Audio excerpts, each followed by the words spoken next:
بسم اللہ الرحمن الرحیم اللہم صلی علی محمد وعلی آل محمد وبارک وسلم وصلی علیہ۔ حضرت داتا گنج بخش قدس سرات جس طرح بحر طریقت کے شناور تھے، اسی طرح آپ قرآن و حدیث اور فقہ پر بھی کامل دستگار رکھتے تھے اور رموز و اسرار شریعت سے بھی اسی طرح آگاہ تھے۔ جیسا کہ میں اس سے قبل عرض کر چکا ہوں، اسلامی تصوف کے دور تبا تابعین میں نظریہ تصوف نے علمی تصوف کی شکل اختیار کر لی تھی۔ تصوف نے جب علم کی دنیا میں قدم رکھا تو رموز و طریقت اور اسرار حقیقت پر بھی قلم اٹھایا گیا، لیکن اس دور میں اس موضوع پر جو کچھ لکھا گیا وہ عربی زبان میں تھا۔ حضرت داتا گنج بخش قدس سرا کے معاصرین میں سے امام ابو القاسم کشیری نے تصوف کے رموز پر جو رسالہ کشیریہ مرتب کیا، اس کی زبان بھی عربی تھی۔ فارسی مفتوحین نے جب تصنیف کی دنیا میں قدم رکھا تو انہوں نے بھی اسی زبان عربی کو اختیار کیا، جس کی تقدیس کا قرآن و حدیث کی زبان سے اندازہ ہو سکتا ہے۔ مذہبیات میں عربی کے سوا کسی اور زبان کو استعمال کرنا تقدیس کے منافی خیال کیا جاتا تھا۔ فارسی نژاد علماء فضلائے اسلام کی گراں بہا تصانیف میرے اس دعوے پر شاہد ہیں۔ حضرت داتا گنج بخش رحمۃ اللہ تعالی کی مادری زبان بھی فارسی تھی، اگرچہ آپ کو عربی زبان پر بھی کامل عبور حاصل تھا، لیکن کشف المحجوب عوام کے افادہ کے لیے آپ نے فارسی زبان میں تصنیف فرمائی۔ میں نہیں کہہ سکتا کہ آپ کی باقی تصانیف یعنی کتاب فنا و بقا، اسرار الخرق المعونات، الرعایت بحقوق اللہ تعالی، کتاب البیان، لا اہل العیان، نحو القلوب، منہاج الدین ایمان، شرح کلام منصور حلاج اور دیوان اشعار کس زبان میں تھی؟ آج ان تصانیف میں سے کسی کا وجود نہیں ہے، صرف کشف المحجوب کی بدولت یہ نام باقی رہ گئے ہیں۔ کشف المحجوب زمانے کی دستبرد سے محفوظ ہیں اور اس کے متعدد قلمی نسخے کتب خانوں میں موجود ہیں، اور برصغیر پاک و ہند میں مطابعہ کے مطابق آپ آنے کے بعد ان کے ہزاروں مطبوعہ نسخے دلدادگان شریعت و طریقت کے لیے نظر فروز ہیں۔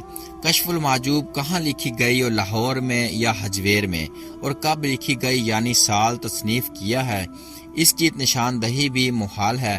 البتہ کہا جا سکتا ہے کہ یہ بڑے پرسکون ماحول میں لکھی گئی ہے، اور کشف المحجوب کی ایک وضاحت کی بنا پر یہ کہا جا سکتا ہے کہ اس کا تکملہ لاہور میں ہوا۔ یہ تعین کرنا بھی دشوار ہے کہ آپ کے رفیق و معاصر ہم وطن ابو سعید حجویری رحمۃ اللہ تعالی علیہ نے کب اور کہاں آپ سے یہ سوالات کیے تھے، جن کے جوابات بصورت کشف المحجوب آپ نے دیے۔ ان سوالات کے سلسلے میں حضرت داتا صاحب قدس سرا صرف اتنا فرماتے ہیں کہ قال السائل ابو سعید الحجویری بیان کن مرا اندر تحقیق طریقت و تصوف و ارباب تصوف و کیفات مقامات ایشاں و بیان مذاہب و مقالات آن و اظہار رموز و اشارات ایشاں۔ شیخ محمد اکرام مرحوم بڑے وثوق کے ساتھ تاریخ ملی میں علی حجویری لاہوری کے تحت عنوان لکھتے ہیں کہ فارسی نثر کی سب سے پہلی مذہبی کتاب جو برصغیر پاک و ہند میں پائے تکمیل کو پہنچی کشف المحجوب ہے، اور حضرت داتا گنج بخش علی حجویری قدس سرا نے کبتہ اسلام لاہور میں مکمل کیا۔ بہرحال کشف المحجوب اپنے موضوع اور مباحث کے اعتبار سے جس قدر بلند و پایا کتاب ہے، وہ تعریف و توصیف سے مستغنی ہے۔ حضرت خواجہ نظام الدین اولیاء قدس سرا کا ارشاد گرامی اس سلسلے میں ملاحظہ فرمائیے۔ فرماتے ہیں اگر کسی کا پیر نہ ہو تو ایسا شخص جب اس کتاب کا مطالعہ کرے گا تو اس کو پیر کامل مل جائے گا۔ میں نے اس کتاب کا مکمل مطالعہ کیا ہے، اور یہ حقیقت بھی ہے کہ کشف المحجوب آپ کا ایک ایسا شاہکار ہے جس کی بدولت برصغیر پاک و ہند میں صحیح اسلامی تصوف نے فروغ پایا، اور اس وصف خاص کی بدولت آپ بھی کشف المحجوب کی قدر و منزلت اتنی ہے جتنی آج سے 900 برس پہلے تھی۔ کشف المحجوب کے سلسلے میں اسلامی ثقافت کے مشہور مورخ شیخ محمد اکرام مرحوم کہتے ہیں کہ یہ کتاب آپ نے اپنے رفیق ابو سعید حجویری رحمۃ اللہ تعالی علیہ کی خواہش پر جو آپ کے ساتھ غزنی چھوڑ کر لاہور آئے تھے، لکھی اور اس میں تصوف کے طریقے کی تحقیق، اہل تصوف کے مقامات کی کیفیت، ان کے اقوال اور صوفیانہ فرقوں کا بیان، معاصر صوفیوں کے رموز و اشارات و متعلقہ مباحث بیان کیے ہیں۔ اہل طریقت میں اس کتاب کو بڑا مرتبہ حاصل ہے۔ شیخ حجویری رحمۃ اللہ تعالی کی اس کتاب ایک طرف تو تصوف سے متعلق عوام کی غلط فہمیوں کو دور کیا اور دوسری طرف اس کی ترقی کی راہیں کھول دیں۔ کشف المحجوب کی مقبولیت کا اندازہ اس سے کیا جا سکتا ہے کہ صوفیہ کرام کے مشہور تذکرہ نگاروں مثلا خواجہ فرید عطار رحمۃ اللہ تعالی، حضرت مولانا جامع قدس سرہ صاحب، نفحات الانس حضرت خواجہ محمد پارسا رحمۃ اللہ تعالی صاحب، فصل الخطاب اور خواجہ بندہ نواز گیسوئے دراز رحمۃ اللہ تعالی نے اپنے تذکروں میں اور تصانیف میں کشف المحجوب سے استفادہ کیا ہے اور مشائخ تصوف کے حالات اس سے اخذ کیے ہیں۔ آپ کے مقولوں اور آپ کی تحقیق کو بطور سند پیش کیا ہے۔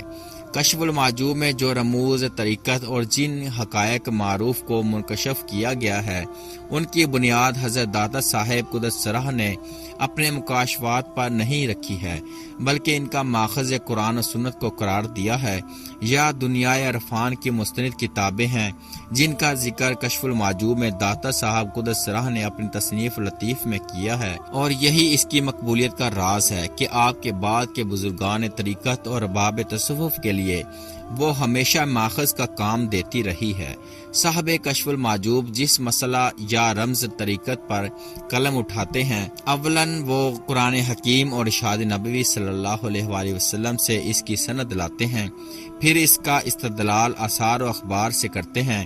اگر وہ اس استدلال میں کامیاب نہیں ہوتے تو کابرین ارباب تصوف کے یہاں اس کی سند تلاش کرتے ہیں۔ آپ کشف المحجوب کا ترجمہ ملاحظہ فرمائیں، آپ کو خود مصنف قدس سرہ کی جانب سے ان منابع اور مواخذ کی نشاندہی ملے گی۔ کشف المحجوب کے مذکورہ بالائی چند پہلوؤں پر بحث کرنے کے بعد یہ بھی ضروری تھا کہ اس کی زبان اور اس کے اسلوب بیان پر بھی کچھ لکھا جاتا، لیکن یہ مقدمہ یا دیپاچہ اس کے اردو ترجمے کے ساتھ پیش کیا جا رہا ہے۔ اس موقع پر کشف المحجوب کی فارسی زبان اور اس کے اسلوب کو بیان کرنا بے محل سی بات ہوگی۔ مختصراً صرف اتنا کہا جا سکتا ہے کہ حضرت داتا گنج بخش قدس سرہ نے کشف المحجوب کو تکلف و تصنیع سے بری، نہایت آسان اور روزمرہ کی فارسی میں تحریر کیا ہے۔ انداز بیاں ایسا صاف اور واضح ہے کہ مفہوم و معنی کے سمجھنے میں کہیں دقت پیدا نہیں ہوئی۔ افسوس کہ اب فارسی زبان عوام کے لیے ایک غیر اور بیگانہ زبان بن گئی ہے۔ یہی سبب ہے کہ اصل متن کو شائع کرنے کے بجائے اس کا اردو ترجمہ شائع کیا جا رہا ہے تاکہ عوام اس سے استفادہ کر سکیں۔ کشف المحجوب کی بلند پائیگی کا اندازہ اس امر سے بخوبی ہو سکتا ہے کہ صوفیہ عظام نے اس کو اپنی تصانیف میں مؤخذ قرار دیا۔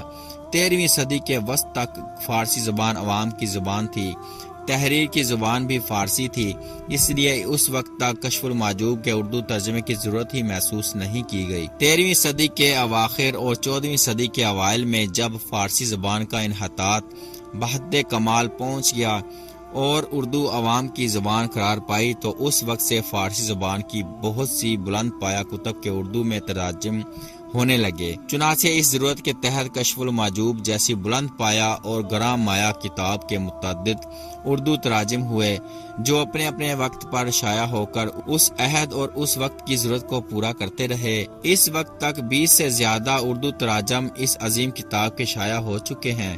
اولین تراجم کا انداز بالکل عامیانہ ہے اور زبان اپنے عہد کی ترجمان ہے، پھر کچھ تذبیب کا اہتمام ہونے لگا، لیکن سوانح مصنف پر کوئی خاص توجہ نہیں دی گئی۔ اس سلسلہ میں عظیم مستشرق پروفیسر نکلسن کو داد نہ دینا ناانصافی ہوگی کہ جب انہوں نے 1911 عیسوی میں کشف المحجوب کا انگریزی ترجمہ شائع کیا تو وہ ہمارے اردو تراجم سے بہت بلند، بہت رفیع اور جامع تھا۔ انہوں نے سوانح نگاری میں تحقیق کا حق ادا کیا اور حضرت داتا گنج بخش قدس سرہ کی سوانح حیات کے ہر پہلو پر محققانہ بحث کی۔ کشف المحجوب کے مطابق اور مواخذہ کا پتہ چلایا۔ ان کے اساتذہ کرام، ان کے معاصرین اعظام اور ان سے متعلق تاریخوں کی جستجو اور صحت کی تحقیق کی۔ مختصراً یہ کہ کشف المحجوب کے موضوع اور مباحث پر سیر حاصل تبصرہ کر کے کشف المحجوب کے صحیح مقام سے دنیائے ادب کو متعارف کرایا۔ پروفیسر نکلسن کی تحقیقات نے کشف المحجوب کے اردو مترجمین کو بہت سے نئے راستوں سے آشنا کیا۔ انہوں نے اس عظیم متشارکین کی تحقیقات سے پورا فائدہ اٹھایا۔ پروفیسر نکلسن کے بعد ایک روسی ادیب پروفیسر زوکوفلی نے بڑی کاوش سے اور دقت نظر سے کشف المحجوب کے ایک قدیم نسخہ کی تصحیح کی اور اس کو اپنے ایک محققانہ مقدمہ کے ساتھ لیلن گراڈ سے شائع کیا۔ کچھ مدت بعد ایک ایرانی ادیب نے اس روسی مقدمہ کو فارسی میں منتقل کیا اور اپنا مترجمہ مقدمہ اس مصحح متن کے ساتھ شائع کر کے اس روسی ادیب کی کاوشوں سے ایرانیوں اور دوسرے دلدادگان نے کشف المحجوب سے روشناس کرایا۔ پروفیسر نکلسن کے ترجمے اور روسی ادیب کے مقدمہ اور تصحیح نے کشف المحجوب کے اردو تراجم میں ایک نئی جان ڈال دی اور حضرت داتا گنج بخش قدس سرح کی سوانح حیات کے بہت سے پہلو پہلی مرتبہ عوام کے سامنے آئے۔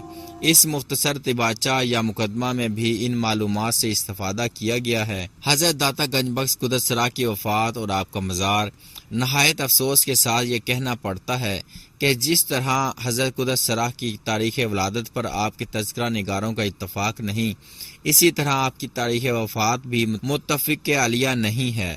روسی مقدمہ نگار اور پروفیسر نکلسن بھی تاریخ ولادت کی طرح تاریخ وفات کے سلسلے میں بھی کسی ایک سال کا تعین نہیں کر سکے۔ پروفیسر نکلسن 456 ہجری 465 ہجری کا کوئی درمیانی سال آپ کے سال وفات بتاتے ہیں۔ دارہ شکوہ میں سفینۃ الاولیاء میں تز بذب کا شکار ہیں۔ بعد تذکرہ نگاروں نے 465 ہجری کو صحیح سال وفات تسلیم کر کے لفظ سردار سے تاریخ وفات نکالی ہے۔ شیخ محمد اکرام مرحوم بھی آب کوثر میں کوئی ایک سال متعین نہیں کر سکے اور کہتے ہیں کہ آپ کی وفات 465 ہجری مطابق 1072 عیسوی کے قریب واقع ہوئی۔ ڈاکٹر نور الدین اپنے محققانہ مقالہ تصوف اور اقبال میں آپ کا سال وفات وثوق کے ساتھ 465 ہجری میں ہی قرار دیتے ہیں اور اسی پر اکثر تذکرہ نگاروں کو اتفاق ہے۔ آپ کا مزار پر انوار لاہور میں ہے، اسی نسبت سے لاہور کو داتا کی نگری بھی کہتے ہیں۔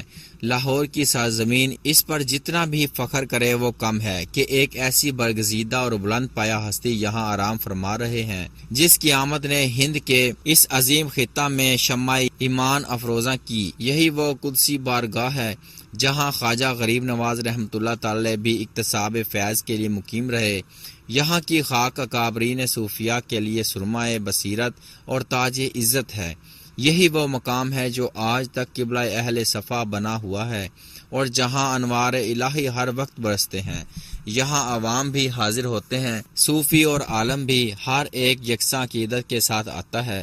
یہاں کی فضا میں ہر وقت اور ہر لمحہ ذکر خدا اور ذکر رسول صلی اللہ علیہ وآلہ وسلم جاری و ساری رہتا ہے اور داتا رحمۃ اللہ تعالی کے فیض سے جھولیاں بھرنے والوں کا ہر وقت ہجوم رہتا ہے۔